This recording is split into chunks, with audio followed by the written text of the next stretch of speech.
Конор Макгрегор туралы 10 дерек.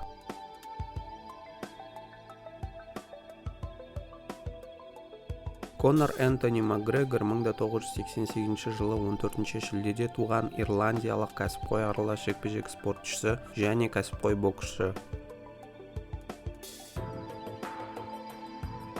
Конор Макгрегор Дублиннің оңтүстігіндегі Крумлин маңында дүниеге келген. Ол алғаш рет спортқа, атап айтқанда футболға қызығушылық танытқан. Макгрегор Лютер Селтик футбол клубында ойнады және Англия премьер-лигасының Манчестер Юнайтед клубына қолдау көрсетті. 2006 жылы ол отбасымен бірге Лукан қаласына көшті. Онда Макгрегор Клайсте Койс Лайф орта мектебін бітірді. Оқуды бітіргеннен кейін ол сантехник болып дайындала бастады. Кейінірек Луканда Макгрегор болашақ UFC жауынгері Том Игонмен жұдырықтасу үшін жаттығуды бастады. Осылайша Макгрегор аралас жекпе-жек өнерін қызығушылық танытты. 2008 жылы SBG командасына қосылды.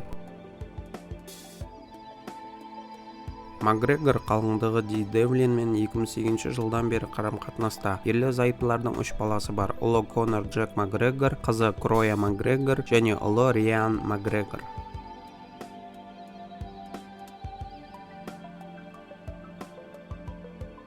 Бойы 175 см.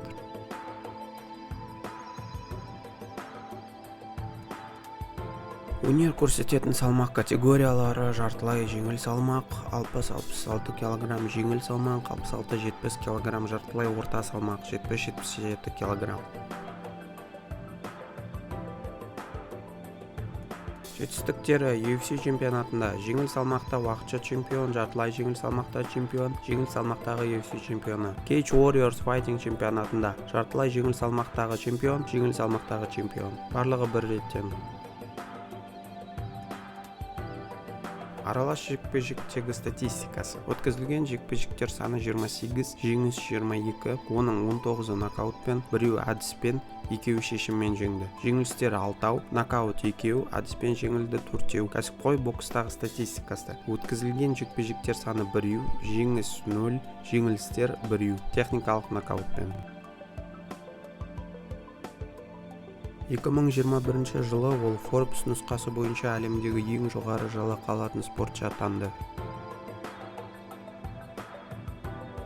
Конор Макгрегор $200 миллион байлығы бар ирландиялық кәсіпқой спортшысы. Конор Макгрегордың таза құнына оның 2017 жылдың тамыз айында Флойд Мейвезерге қарсы жекпе-жегінен тапқан шамамен $100 миллион жалақысы, 2018 жылдың қазан айында Хабибке қарсы жекпе-жегінен алынған $50 миллион және 2021 жылдың сәуіріндегі Proper 12 виски брендін сатудан түскен $200 миллион салық алынбағандағы табысы кіреді.